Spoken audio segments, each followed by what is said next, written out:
Today, we become legends. So the data mining for the 9.4 patch where the Jade Emperor is going to be added has been released now, and there's some pretty interesting stuff in here. As always, as it says here, data mining is very early way of obtaining data. It's not always 100% accurate, but in general, a lot of this data mining, like at least 90% of it actually does come to the game eventually. Sometimes that's very heavily delayed, but often they do come within a few patches of being data mined, so I think it's useful to take a look at in terms of getting a preview of what might be coming to Smite pretty soon. So these are all the voice packs for the new skins. I believe these have all already been shown by this point. These were all shown in the 9.4 patch, not sure if I remember correctly. Maybe a couple of them weren't, but I'm pretty sure they all were. New skins and cosmetics, so new chests and bundles. There's going to be a psychedelic chest / bundle, old ones chest / bundle, cowabunga chest / bundle, and night modes chest / bundle. Interesting here, the Cowabunga one is almost certainly when they're going to add Shredder as the Teenage Mutant Ninja Turtle skin in the next patch, so that's probably what that one is. In terms of the other ones, though, I'm not really sure. Probably just like themed chests and things like that. Night modes, I really have no idea. It could be like darkened versions of base skins, like the Shadow skins are coming back for all I know, or it could just be like a skin themed around like, a night theme of skin. Honestly, we'd have to see on that one. This just isn't really enough for me to go on to speculate, to be completely honest.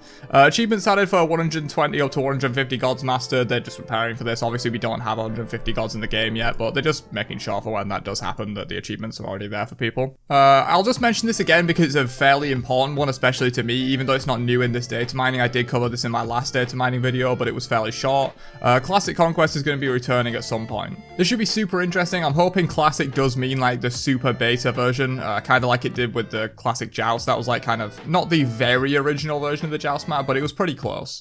And so I hope the Classic Conquest return does bring back like the side jungles, the multiple buffs. I'd even be interested if they brought back some of the mechanics in terms of like you can carry multiple buffs and things like that in Classic Conquest only. I think that would be pretty cool. But yeah, just thought I'd mention that again, even though that's technically not new to this data mining. The purple stuff is all the stuff that's new. So a few more new skins from when I last covered the data mining. There's going to be a Chiron skin in an unknown patch, Himdalia, Horus, and Jonqui as well, all in unknown patches so far. We don't have a patch when those are going to come out. But in patch 9.5, the one directly after when this one launches next week, we're going to have a new Oleron skin, a new Pele skin, and a new Ra skin, in addition to all these other ones that we already knew were coming from previous data mining in this patch. The patch after that, 9.6, my boy Arthur gets a skin, my boy Kuzumbo gets a skin, Medusa obviously gets a skin because she's dominating the meta right now, so it just kind of makes sense. Morgan Le Fay skin makes sense. And then down here we have Smite Night event / bundle, so I assume this actually does relate to what we saw up here with night modes, like presumably if that's going to be an event, maybe the bundle is like the night modes bundle or something like that, and it's themed around it. Again,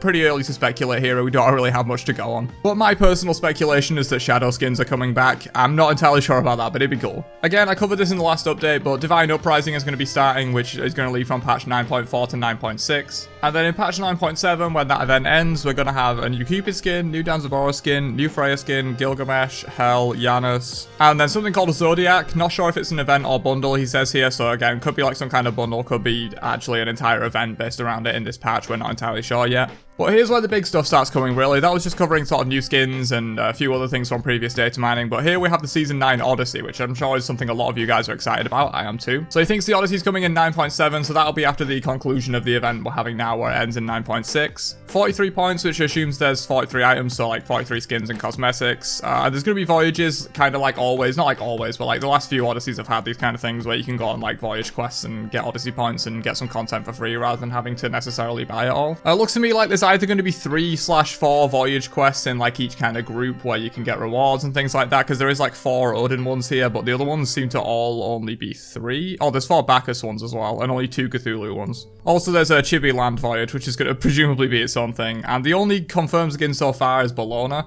Not really sure why Bellona has the only confirmed skin in the Odyssey, but that's kind of how it is right now. Also, I noticed that each of these gods are from a different pantheon, so presumably there's going to be like, pantheon-based kind of voyages where they're themed around like the different pantheon, because we have Arthurian here, we have Chinese, we have Polynesian, we have Egyptian, Norse. Chernobog is like Slavic, I believe. Bacchus is Roman, and then we have Cthulhu from Great Old Ones. So not every single pantheon in the game by any means, but obviously there might be one for every single pantheon in the game. They might just not have been data mined yet. But again, these are the kind of quests you'll be able to complete when the Odyssey launches to get a bit of free content, or essentially save yourself some money on buying all the content if you're a whale that does that anyway. And finally, the last major thing for this data mining that I think is really exciting are the Season 9 mid-conquest changes. So there really isn't much here yet. I imagine like either later on this patch or next patch's data mining we might get some more information about this. But it seems like they're going to be adding a Trebuchet into Conquest. So my first thoughts here is that this is just a way to kind of cap game time and allow for easier sieging and things like that. Like if people are camping in base under their Phoenix, you can just get the Trebuchet out and just essentially siege their base, like literally siege their base with siege weaponry, which sounds pretty cool. Maybe the Trebuchet becomes active at like 25-30 minutes into the game, and the idea is that you then fight over the Trebuchet, which at that point might even be more valuable than the Fire Giant. We'll have to see, depending on how powerful this is, and you essentially use that as a way to like win the game, so that the game doesn't go for like an entire hour like they sometimes do. It says there's a deployable wall, and probably the Trebuchet is above the wall, so I'm not sure if this means like once you get the Trebuchet you somehow place it down in the world. That would be very strange, I feel like. Maybe it just deploys a wall at a certain location, like if you get the Trebuchet, it deploys it near the enemy base and allows you to like siege better. Maybe it removes backdoor protections, I have no idea. But I highly doubt you'd be able to place the Trebuchet exactly where you wanted. It probably just places it directly on like a deployable wall at a preset location in the jungle or near the enemy base or something like that.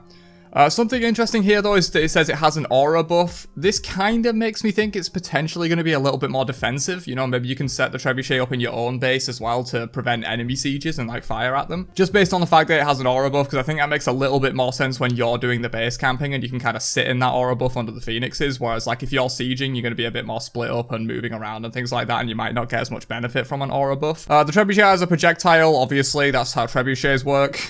But yeah, I assume it'll like fire something at maybe Phoenixes and do major damage or weaken them, disable them, maybe even like the Bull Demon King in Joust. Speaking of being disabled, the Trebuchet can be disabled, so if it's giving you a bunch of hassle, you know, maybe you can send out like a sleeper cell of like, you know, your solo in your jungle to go destroy the enemy Trebuchet if they're trying to siege you with it or something like that.